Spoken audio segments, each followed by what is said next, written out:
some people are like, that's a terrible story. Why do you tell it? We love it because it shows, look at how far we've come. Yeah. Look at what God has done. Thank goodness we got help. We learned how to manage conflict and how to communicate better.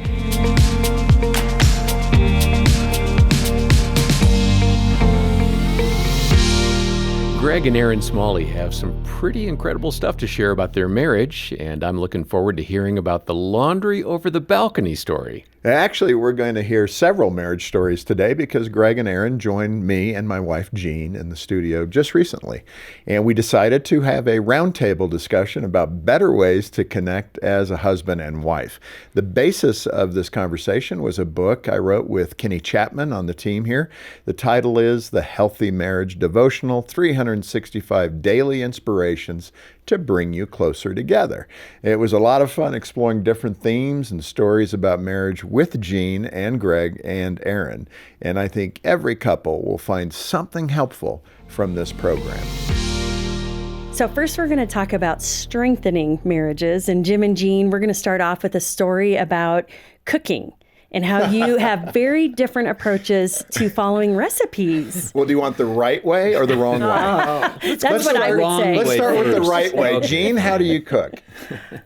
Well, having a science background, That's no default. I do like looking for the meniscus in the liquid measuring. Does anybody know what that is? I do. I Looking for tore the my meniscus in my meniscus. knee one time. So Yeah, I have a torn meniscus. I do. I'm not quite as precise anymore, but I do. You like put to the follow the flour. recipe. Yes. Put Okay. the flour in the cup and use a knife Right. to scrape it off and That's get where I it was going. exact. right. You Nice. are loving your family by giving them the best version Yes. of the food you're Do you preparing. know it's only pancake mix? That's all that. It's not like tile grout. This stuff you can actually add a little water, and if it's too thin, isn't beef Wellington add a little we're talking flour. about. If Right. it's too thick, you thin it down. Yeah. I mean, so I was like, oh my gosh, this is going to be painful. Like, was this from the get-go? Oh, Like, yeah. From Oh, day yes. one? Oh, yes, you from saw the this? get-go. And I'm sure the other shoe on the foot would be her watching me, and she's going, "What are you doing? Right. That's going to be terrible. Are you trying to Yeah. ruin breakfast?" I mean, that's not what she said, but You don't I'm sure love it's what me? you were thinking. Well, no, and we didn't know that we are generally opposites. We thought we went through marriage. Now you two do a lot of marriage counseling. Yeah. So Jean and I went to marriage counseling. That was so smart. What the statistic is great. Yeah. If you go to 10 hours or more of marriage counseling, That's what's the incident of divorce? It's very yeah, low. it's like Pre-marriage 80%. counseling. Yeah. Yes, Yeah. yes. Yeah. 80% stay together. Yeah, that's amazing. So that's the first step. So we did that one really well. And we went into that going, we're so much alike. We are just so similar. This is why God so has sweet. brought us Yeah, together. yeah. That's Because why we you're care the about the one. same things Yeah. and we see the world the same way. And then we cooked breakfast together and went, what is this? Yes. But isn't that true? I mean, that's kind of the opposite thing. So, yeah, that was the, I think I've learned to appreciate sloppy cooking only goes so far. Right. Eventually, measuring things does pay off Exactly. in the Helpful. long run. Yeah. And being opposites, that we are opposites. I was such a night owl. He's a morning person. He's an extrovert. I'm an introvert. Yeah. Yeah. And those differences can become quite annoying. But, you really need, it helps to do kind of a shift and in thinking, and instead of being annoyed by those differences, just recognizing God makes us different. That's a good thing. Yes. It was is the a good challenge. And a thing. blessing to the That was- marriage That to was be Jean's different. challenge. How am I going to make a positive out of this negative thing? But I remember being at the sink. I mean, we were probably married 6-8 months. Do you remember when I'm at the sink and I'm brushing my teeth? I start really pretty loud in the morning. Like, hey, how you doing? What's happening? Did you sleep? Did you dream about anything? What did you dream about? Tell me about that. Before What would you like for coffee, breakfast? I've You want got anything for nothing. breakfast? I mean, that's a little exaggerated, but I'm a talker in the Yeah. morning. And she was not responding to me. Uh-oh. And I thought, seriously, I thought, Then you start to personalize it. well, it was like, what's what? this about? Well, what have Yeah. I done? Right. How have Yeah. I upset her? She Yeah. seems mad. Yeah. And then one day, which was good communication, Good, she good. just, she's brushing her teeth, and I'm yapping away, and she's not talking to me. And then she just looked at me and said, I don't really talk before 10 o'clock. And I went, oh, okay. The pieces are falling into So it place. wasn't me. So Yeah, that was we're so not in helpful trouble. to me. Yeah. I didn't have to guess why you weren't talking to me. And I put everything in front of the simple answer, which is I don't really talk before 10. I thought I had upset you somehow. And this isn't working very well in our marriage. Okay, Aaron, it's my turn to ask you a question. Explain how mentoring can help a marriage for both the mentors and the mentees, those being mentored. And let me give a shameless shout out to your mentoring program here at Focus our for people to marriage sign champions. up. Yeah, talk about that real Yeah. quick and then answer. Yeah, we know that the real answer for marriage revival in our country is this army of couples. Every church, there's so many couples that just want to help, want to invest, want to do something for another couple. Oftentimes it's like, well, what do we do? So we've created something called Marriage Champions, to where it helps give vision for a couple going, yeah, we want to do something. So, one idea is to pray for another couple, or maybe babysit for a couple with young kids, or, take someone out to coffee or double date. It's these simple things that we're finding is a great way to invest in other couples, to mentor them. Yeah. And so often we don't realize that we, as a mentor, actually benefit from pouring into another couple. That it blesses our marriage because we're ministering together and we're imparting wisdom to someone else and our experience. Granted, most people are like, well, I don't think that we have the perfect marriage, so we can't mentor.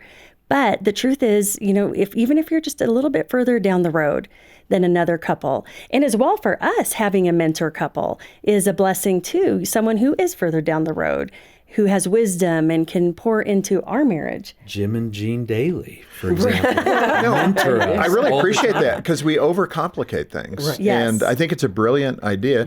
So many folks that support the ministry say to me when I'm traveling and meeting with them, we pray for you guys and we write you a check, but is there anything else we could do? Man, this is a great way to plug in with us to, within your church, be a marriage mentor. Just go to your pastor, talk about it. Do you mind if I do that? And then there's so many ways to hook in with Focus to help those couples that are struggling and, the younger couples that need some help. They just, and they're not probably going to say anything, but if you seek them out, they'll go to lunch with you. And Totally. And even just the question, like, how did you guys deal with this? We have small kids and we're overwhelmed. How did you guys do that? And it's just such a simple thing to share your experience and encourage them and give them hope that you guys are going to get through this. It's a hard season that you're in, but you're going to get through it. We did. Yeah, speaking of that was, I remember I have something called the Gordian knot, and this is a thing out of, I don't know, Philosophy 101. Yeah. But it was this knot in the ancient world that could not be undone. So anything I hit up against that I can't figure it out, this is a Gordian knot. Like I can't figure out how to away, undo it. put it down. So the Gordian knot for Jean and I in our marriage occurred when, I'm working hard. I just became president of Focus. There were things we needed to work on. And, I'm spending 12, 14 hours a day at the office, which was not good. Our It was a kids were hard young. season. Yeah. And I remember one night specifically, you know where this is going. So I remember, I got home at, 6 o'clock maybe. And I step into the door, had a briefcase back in those days before smartphones. And, I just sat it down and Jean actually meets me at the door with the boys who are probably like 6 and 4, maybe 7 and 5. And she goes, "They're yours."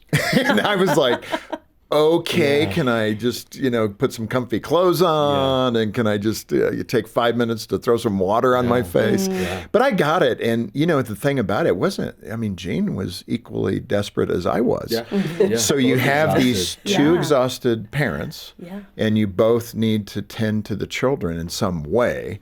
And that to me was a Gordian knot. It's like there is no real way to undo that knot. We just need to figure out how to survive in this moment. Yeah. So what kind of Gordian knots did you guys have? That's a great question. I mean, probably a lot like what you were saying is that, with when we had young kids in That seems to be that time. Yeah, the same thing. I mean, Aaron would just be exhausted. I was traveling a lot. And so I would call, I'd be out to dinner with colleagues and, we're having this great time. And traveling is exhausting, but I would call her and I'm just telling her, yeah, we did this and we had has this a great meal, pool. and, man, the steak was awesome. And Yeah. And I'm sitting on the side of the road in a broken down car. Remember that? And going, well, I'm so blocked that glad, out. Greg. I've got 3 kids in the back seat. My car won't start. And I'm glad you went out for steak. That's awesome. Yes. That's and great. I got 3 hours of sleep Yes, last night. yes, add Good that for in there. So I'm you. calling the tow truck right now and I'll be fine. and I think for me, the hardest part was as we would talk. So I'm excited to hear about our day and just to catch up, connect. And then it would be kind of this dump of everything that's going on that's frustrated her. And I would feel so helpless. But how I would choose to handle that would be that I would try to shut her down. I would try to say, hey, man, when I call you like this, like, can we just talk like Happy fun, thing. happy? Yeah, joy. Can we It's just all joy. relate? And why do you always have to dump everything on me? And because what I wasn't understanding was that it just would create helplessness in me. I didn't know what to do, and so I'd try to control her to get her to not tell me about these things, and it never worked. No, but really underneath that, all I was wanting is to know I wasn't alone. Yeah. That he was with me, even though he wasn't home, that he was with me across the miles. And that I wasn't alone in parenting these children and feeling so overwhelmed. Yeah. Just to know that he was available to connect with me in that moment. So then I stopped trying to fix and solve and just started going, all right, yeah, tell me, what's that been like? And that was how we untied the Gordian knot. There you go. Yeah. Nice. Well, Jim, we loved stories about older couples who have been married, 40, 50, even 60 years. I mean, their love stories are amazing. So from what you've observed, what's the secret to their success? So as you hear all these stories, what stands out about you their do a love good stories? job of this, collecting these little Yeah, stories. we So I love remember those. one that's kind of funny. This couple that had been like 70 years married, they were asked, what's the secret? Yeah. And he said, well, when you get into bed, play footsies and make sure you say sorry. And so I thought there's something pretty easy to do, get in bed and play footsies and then say, I hope you have a good night. I'm sorry if I offended you in any way today. That's good. So that seemed to work for them. Yes. And but again, I think we overcomplicate it. I think resiliency is really cool. It's an incredible attribute. Can it be developed? I think so. Yeah. It's attitudinal. Yeah. So what's the attitude toward your spouse? Yeah. And I'm not always strong at that. I mean, I can, what are you doing? Right?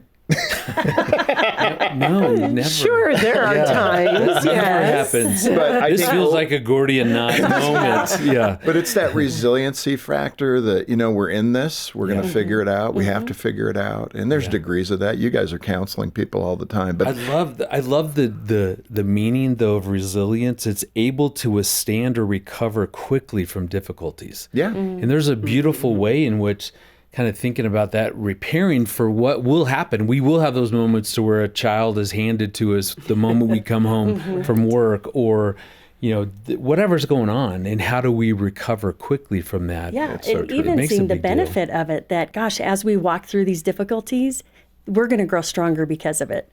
And so there's benefit if we can remember that through those difficult times in marriage, that we're developing grit and resiliency. So Jim and Jean, I have another question. I know you guys have a story about losing Jean's wedding ring. Well, we don't have a story about that. Jean has a story. have So a Jean, story. this question is for you. So you lost your wedding ring, and what happened, and what did you guys learn through that? Well, may I set this up? Oh, please. Yes, because I came home from work. It was probably about 6. There's a pattern here. Yeah. And I bound through the door. My bride is nowhere. I'm going, where's my wife? Where's Jean? And then I hear this in the bathroom. Oh, no. And I go to open the door and it's locked. And I'm going, Yeah. None of these are good signs. Yeah. are you okay? Did our boys tie her up in the bathroom? She's going, no, I'm not okay. I'm like, oh my gosh, what is going on? We have a wonderful marriage and a good life. What's happening? Oh. And she eventually opened the door. It took a little time. You can take over from there. Well, Good setup. And So we, I'm kind of afraid now. What? we were newlyweds. So this was the first year of our marriage. And And I It's over. obviously accidentally flushed my wedding ring. Flushed it. Flushed it down the Now, toilet. may I give some advice to husbands right here? It's not in our devotional, but this is added material. This is a Don't bonus. say, how could that happen? Right. Yeah. How could you? That's not a good possibly do that? Right. question. Yeah. What were Yeah. you thinking? Well, Yeah. well, it wasn't that. It was no. more like, what? How did that happen? Yeah. To which you continued to cry. Well, it was so interesting. I was sobbing. I could not stop sobbing. And, poor Jim's trying to console me. I was inconsolable. And the ring obviously meant a lot to me. It had been my Yeah. it had been my engagement ring that I told Jim I wanted that to be my wedding ring. It was my birthstone. We didn't have the Surrounded by money to diamonds. replace it. I am sentimental, but I just fell apart. Yeah. What That makes sense. is so sweet, though, the next day I had to work all day.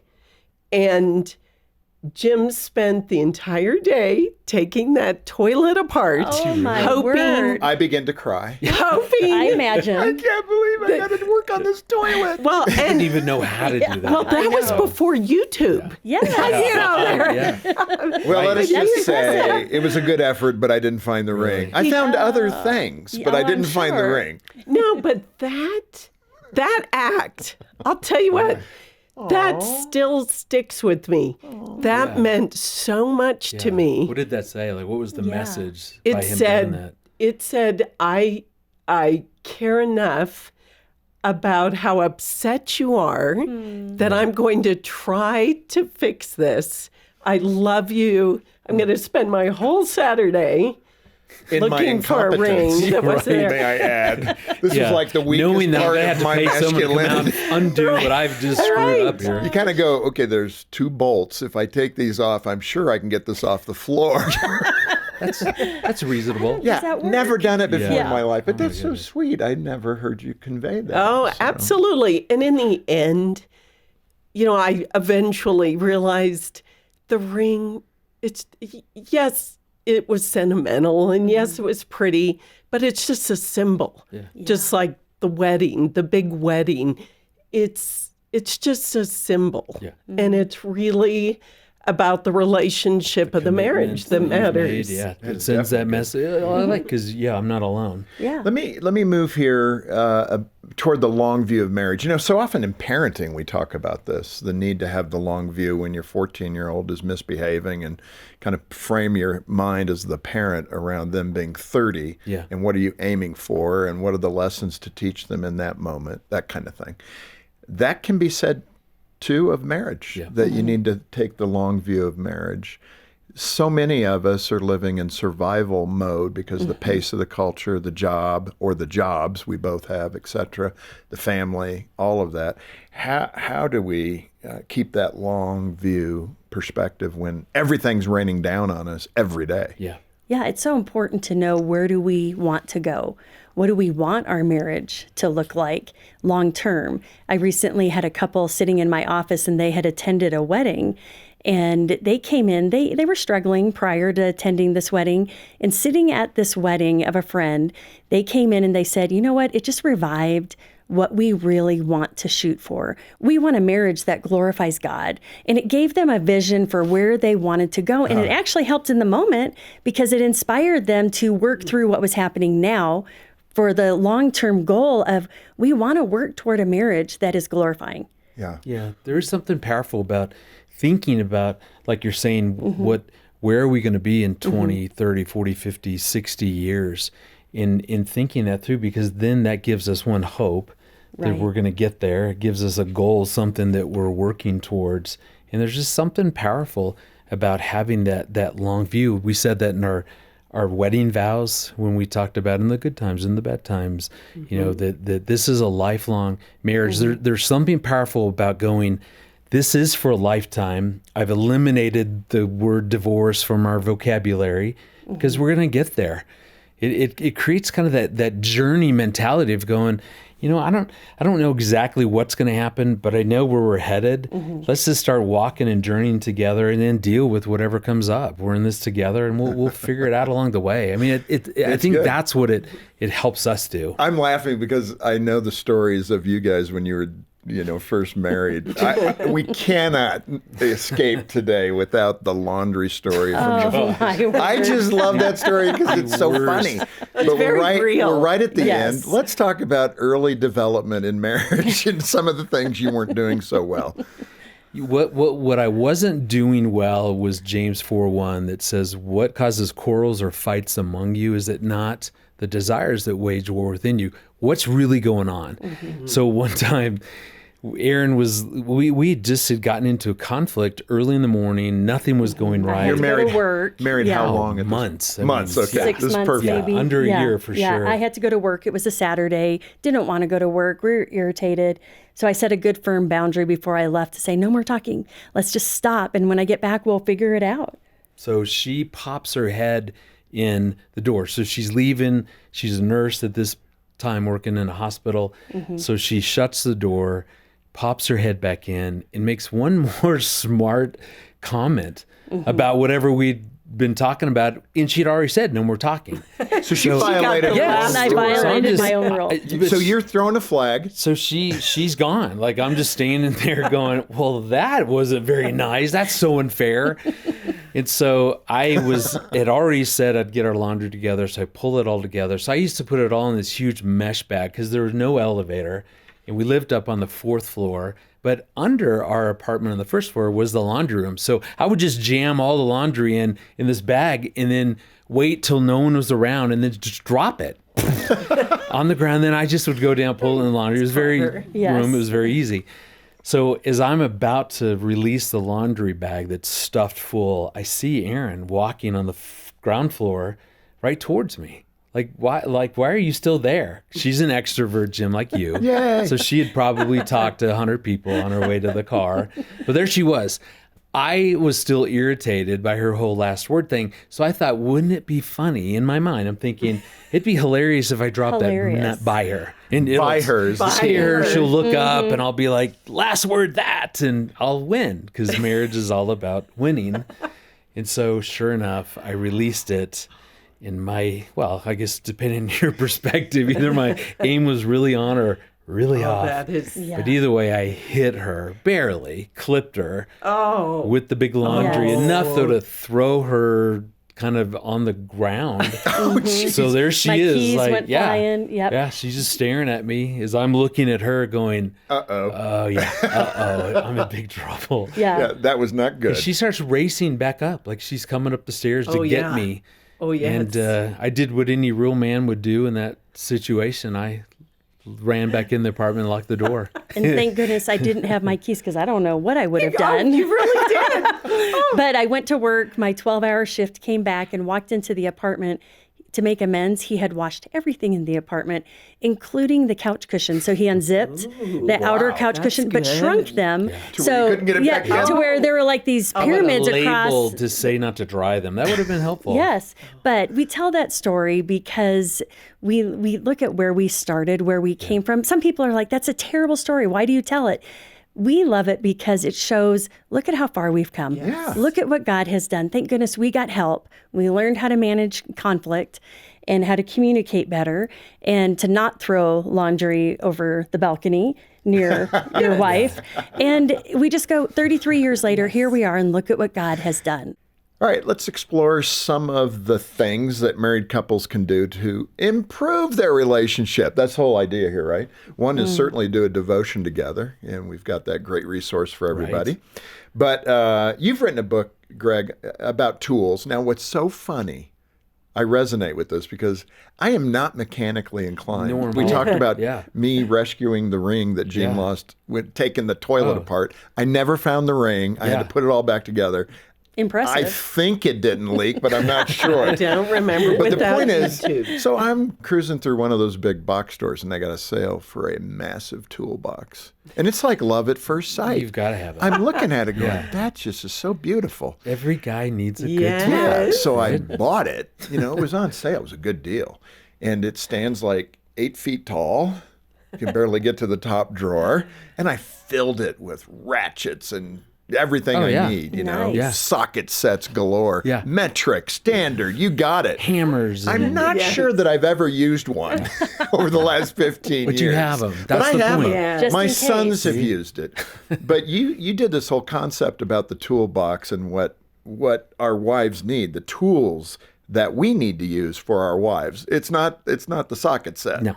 So what are the tools that our wives need us to use, and how are we as clumsy with those tools as I was with real tools? So my son-in-law calls me last night, and so they're looking to buy a home. It's their first purchase, and so he calls in and goes, "Hey, do you have a toolbox?" I was like, "Yeah." He goes, "Because we're gonna need help." And he goes, "Do you know how to use those tools?" And I went, "You know I don't." And I'm like, should know that, "Why you yeah. know this? Why are you even asking me?" He's like, "All right, would you be willing at least if I tell you how to use it to help us when we But what a humbling move in?" moment. Your I son-in-law know. telling you how to Yeah, use tools. because the only, like you, the tools that I have is because my dad passed away and I inherited all his wonderful tools that he knew how to use that he never taught me. Yeah, that's the a reason. It's father your wound dad's right fault. there. This is exactly his fault. I think there's some incredible tools as a guy that we need to know and learn how to use for our wives. Probably my favorite is what I'd call the safety tool. Because more than anything in our marriage, so of 33 years, what I've learned is that if Erin's really going to let me see who she really is, if she's going to open up and reveal all of who she is, so her, the good, the bad, the ugly, the hurts, the wounds, all that stuff, she will only do that if she feels safe with me. Like, people won't open and really reveal who they are if they don't feel safe. And I never had that vision of what does that really mean? In other words, safety being that, Erin, I accept all of who you are. When we get married, we use, right, the lot of couples use those traditional vows that talks about to have and to hold. In the word to have, it's such a cool meaning. It says that in this moment, I accept all of who you are, all of it, the good, the fun stuff, but the hard stuff, the growth areas in your life. Like, I want that all. And I think when we're creating safety, that's what we're saying, is that, Erin, I accept all of who you are. And that relaxes her. And so that's a powerful tool, is when we figure out, and so ask each other, when we figure out how to be safe, so we can ask each other. I can ask Erin, "Hey, what is it when I do it helps you to feel safe?" Maybe I should ask you right now. What do I do that helps you to feel safe? It's interesting. It's something we talked about yesterday on the program. When you listen to me, when you just sit with me and care about my emotion, I feel so safe because you're with me. I'm not alone in it. And so that's one tool. Another one is the tool of knowledge. I love in 1 Peter 3:7, it says to treat your wife in an understanding way. That word understanding, another definition there is knowledgeable. So treat your wife in a knowledgeable way. In other words, get to know her. She's always changing. There's always something to know about Erin. I think the worst attitude in a marriage we can have is that I know you. 33 years of marriage. Like, I know you. I know everything there is to know about you. But that's such a lie, because she is always changing. And so that tool of being willing to keep asking her questions and Curious. Yeah, like, we created like hundreds of questions that couples can ask each other, all in that spirit of being curious to increase our knowledge. And so that tool of just learning about my wife is such an important part of our marriage. Erin, there's one important bit of advice for wives that can rub us the wrong way.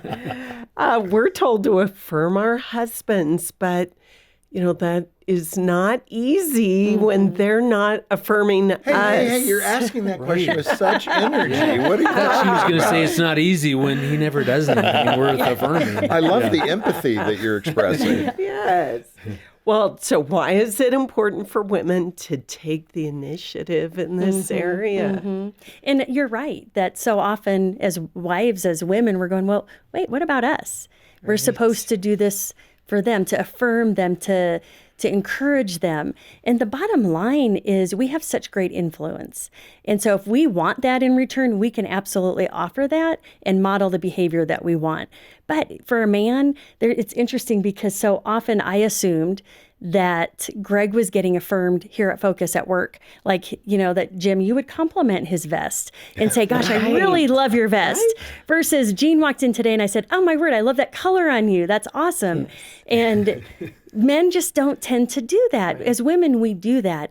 And the research shows that a man that is affirmed by his wife once a day, just one time per day, actually has deeper satisfaction in the marriage. And when I read that research, I was like, I have time to do that one time a day. If that's going to encourage him to enjoy our marriage more, I can do that. You might be able to get 2 in there. Maybe.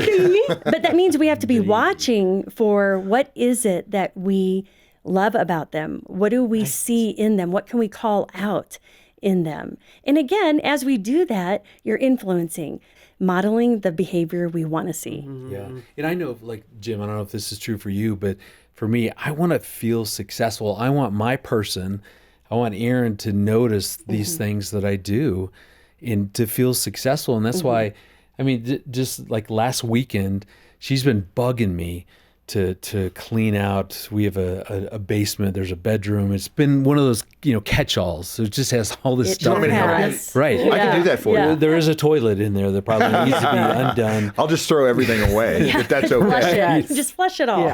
So she's been on to me to, hey, please just clean that out. You do that really well, And which you I think do. she makes up just to get me to do it. And I'm like, oh, okay. No, you do That was well. So I sincere. finally did it. And I got to tell you, it looked really good.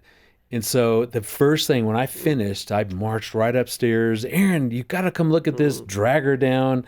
Look, and just present this whole thing that I did. And I'm sitting there going, I am a grown man. Why is it that I have to go and fetch my wife, my person, to let her inspect and to see and to notice what it is that I did? That's not and a I problem. think, right, but I think it's that longing, right? Yeah, yeah, you get it. That's I get it. sweet. But it's just, but I've noticed that. That's why when she affirms me, oh my goodness. Yeah. But often what I hear from couples when I'm working with them, the wife will say, why does he make such a big deal about the things he does? I mean, I'm doing all kinds of stuff, but I think there's something, exactly what you're saying, recognizing what's he really wanting. So if he's announcing, look at what I did, what's really the desire under the waterline? And like you're saying, I want to be successful. I want to be seen for who I am and what I do. I want you to Affirmation. to Affirmation. affirm and then give me a Yeah. treat. Now we do that. We do that with the garage. Now I'll Yeah, clean up same the thing. garage. Yes. It looks good. It's been Yes, a while he since I've done that. sweeps I mean, I take everything out. I nice. spend 8 hours on Yes. this thing. Oh yeah. Yes. And then I go get Jean. I said, You Jean, just got look to. at Yes. this. Or And she it just does comes look out great. and goes, wow, this is incredible. Then like 3-4 months later, That's it's where a ours is different. right It's now. a different We call. don't need It's to discuss it's that. like, hey Jean, can you come out to the garage with me for a minute? What happened? Why is this completely undone? It's my catch-all. Yeah. Yes, But you're right. ours There's too. something. Her There is playground. something powerful. As much as we talked about, here's the toolbox for the guy. That's a huge one for husbands is to get that affirmation. You know, Erin, you mentioned something I want to just come back to because it was really quick, but it's so powerful. You know, you didn't say it quite like this, but it was what's happening for me. It wasn't exactly how you said it, but that's so much of marriage and so much of the conflict. You know, our mutual good friend, Gary Thomas. Yeah. You know, I was coming to the conclusion very similar to what he wrote about. And then I interviewed him and he articulated it so well. he just does it. But this beautifully. idea, you think of marriage and you're thinking back to what we said yesterday. You know, you think you're very similar and then you realize you're probably opposites because that's what attracts us. That's the beauty of And that's marriage. fine. You know, an introvert with an extrovert, that's what attracts you, that opposite of what you are. And you get married and then you just end up grinding over those things that are the differences. Yeah. And, Gary said it this way, and I totally agree. In the end, the institution of marriage is to make you more like Christ. Yeah. Okay, what? That's where every Christian should lean in. Yeah. What do you mean? To become more selfless like him. This is God's character developing us to be more like him. Yeah. And wow, that did change my perspective. I try to remember that idea that I need to lay my life down. Yeah. I need to be selfless in these things. It's kind of what you were saying, Greg, about knowing your wife completely, knowing her as well as you can. It's very similar, because when you do, you know those things that hurt her. You know those things that trouble her, that bother her. The problem is that we just have such a propensity to push those buttons. Right. And I don't even understand why. Yeah. Well, a lot of times it's accidental. Yeah, let's say it's a lot of accidental exactly. button pushing. Yeah. Well, that may be true for you. I'm not so sure for me. Some of that just feels like it's a standing on the rail, like we talked last time about your laundry thing. And you want to drop the laundry 3 floors. Yeah, just to make and a little point. Just get it not to hit close, 'em. and then you ended up hitting her. Yeah. That's a metaphor for what I'm talking about. It's like verbally we're dropping that bag of laundry all day. And it's back to that James 4:1. It's when we don't understand what's below the waterline. What is really driving the behavior in that moment? Am I willing to step back, take a moment to go, okay, what is going on for me? Why am I so upset that Erin, made her one last little comment like we talked about? Like why? Right. Well, I mean, now looking back, all these years later, it's simply, I was a middle child. And nothing was ever fair.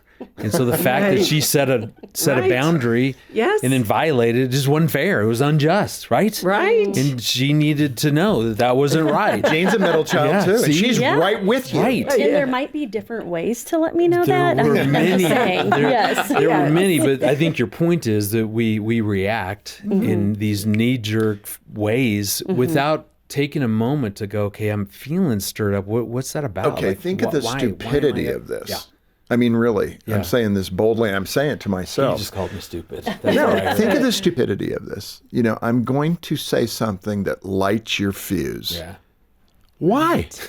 I mean, really, Right. why? What benefit is that to you, the person saying it? Yeah, well, And I Misery do loves it like company. every day. I Right. say something and whoop, lights Gene up, and I'm going, okay, that was stupid. Why did Yeah. I say that? Sometimes it's your style. I mean, my backup style is verbal attack. Yeah. So I've got to control that. I just can't let it go. Yeah. Yeah, well, in those moments we're triggered, our heart's closed, we're heading into fight or flight, we're not thinking clearly, and we just say things, do things in a reaction mode. So it's not well thought through. So that's why it's so important, like Greg, you were saying, to step back and go under the waterline. Like, what is going on for me that I want to say this cruel thing to the person that means the most to me in this world? And when we do that, we can get our heart back open. We can de-escalate, and then we can come back and have a different conversation. Well, here's the ridiculous part. So just the other night, so we were doing something. It was late, and no one had eaten. So you were exhausted. So you went into the bedroom, and I thought, I'm going to cook us dinner. And so, like Gene, we talked about yesterday, I like to follow the recipes. And so I was trying to organize and get everything ready. So I had all this chicken ready to go and rice. And I went in to ask Erin, hey, would you like some broccoli with the meal I'm about to cook? And so she goes, no, that sounds terrible. and I so reacted say to it her. with Time out. Is that true? Saying Probably just not. like that. I was shocked he was cooking dinner. I was like, what? You're cooking dinner? I would come help, but I didn't know you were cooking dinner. So whatever she said, and there was no malice, there was no Yeah. ill Nothing intent, but malice. nothing that Erin was trying to do. But I kind of yelled out, oh, fine. And then shut the door to the bedroom and just went and sulked in the kitchen. And so a lot of the times we do these reactions. I wasn't planning on doing that. I didn't want to treat her that way. You were doing something good. I was trying to cook for her, Right. and it just irritated me that now I had to rethink it through, because that's what's hard about cooking for me, is figuring out what to cook. Yes. So regardless, none of my reaction that was not right. And so a lot of this stuff, though, is learning the importance of coming back around and repairing. Because most of this stuff we're going to get wrong. We're not going to do it right in the beginning. And are we committed to coming back around and repairing that Reconnecting, conversation yeah. and reconnecting? So, Jean, this is a tender question. There was a time in your marriage where you didn't feel like you were a good enough wife. And of course, we've all been there. I've been there. What were you thinking and feeling at the time? And then how did Jim handle your heart? That was early on, like a year into our marriage, or 2 years. Yes, probably 3 years, actually. And there was a lot going on. We had made a major move. Jim had made a career change. I had a job change. There were significant things going on with one of my brothers. My workplace was really unhealthy. And we had left the move. We had made some really sweet friendships as couples. Yeah. That's hard. And a couple of those, two of the women, they were my friends, but they were really mentors to me. They'd been married longer and had children. So there was, and the honeymoon period was over and the newlywed period had It passed. hasn't ended for me. Jim's off riding his motorcycle, who knows where. There was a lot going on. And as I look back, I was feeling emotionally isolated. Okay. And our marriage was not good. We did not know how to talk to each other. We didn't bring those tools into our marriage. That was not modeled for us. And I remember one night we were laying in bed, probably as far apart as possible in the bed. With that falling, Yes. rolling off. was the pillow wall and it was a there? twin Oh, yes. Yeah. Oh, yeah. Well, and a few cats in the middle. That was the problem. Okay. But I started crying in bed. Yeah. And Jim, do you want to share what? Well, I mean, I didn't understand what was happening.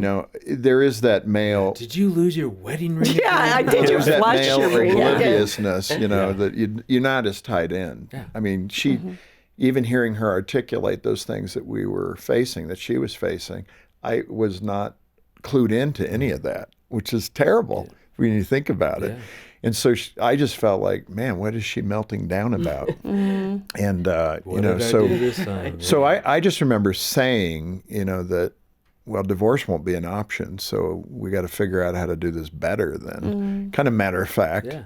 And, that was many years ago, 38 years now. And, we're still working on things, which is what you do. But I think we've had an incredible life and a great run together.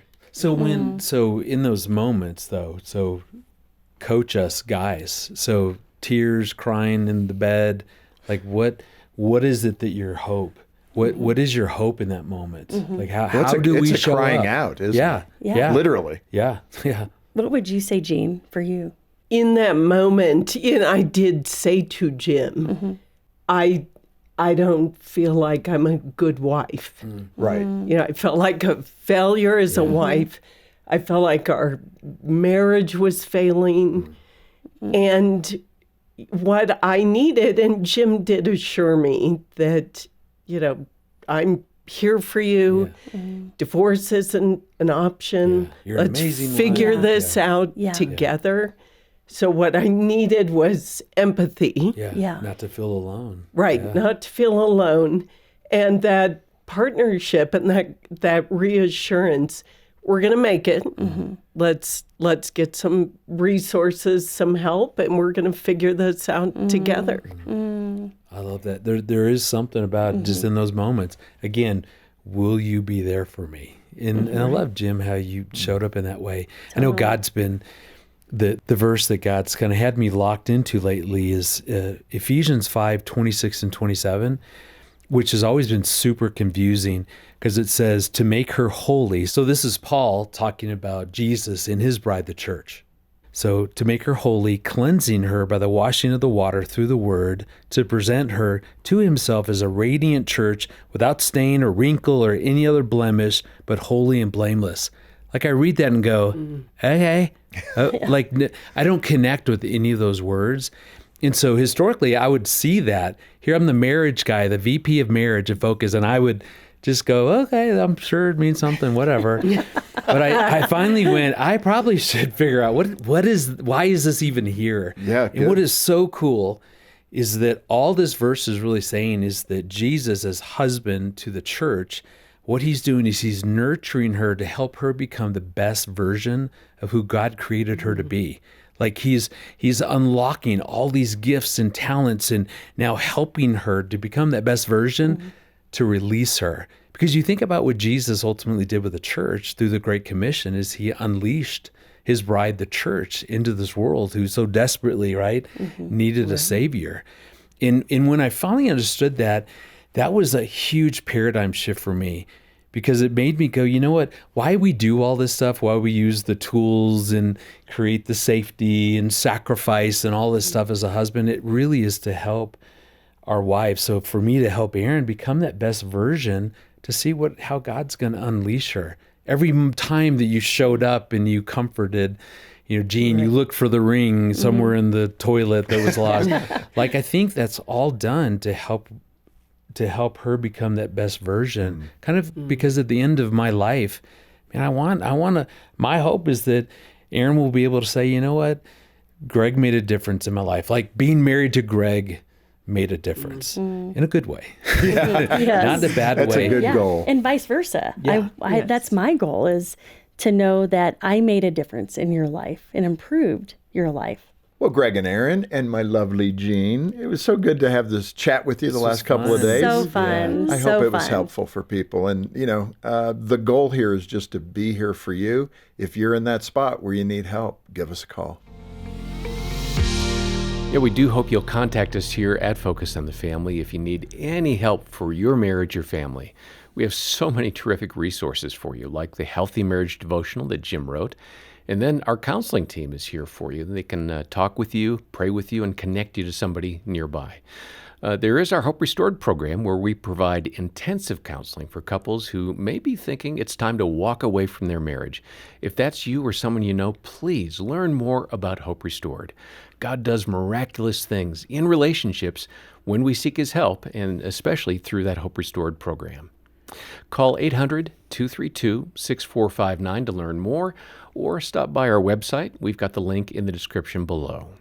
And if you and your spouse are in a good place, let me encourage you to partner with us to help other marriages that are in need. Thanks to the generosity of friends like you, last year alone, more than 500,000 couples said that we helped them to build stronger marriages. That's what it's about. Be part of the ministry. It accrues to your account in heaven. Jump in. Let's help these couples do better in their marriages. Yeah, join the support team today. Make a monthly pledge if you're able to do so. If you're not in a spot where you can afford to make that commitment, a one-time gift of any amount will be really beneficial to us, and we'll say thank you by sending a copy of Jim's devotional to you. Let's work together to make marriages stronger and to help those who are struggling. And thanks for watching Focus on the Family with Jim Daly. I'm John Fuller, inviting you back next time as we once again help you and your family thrive in Christ.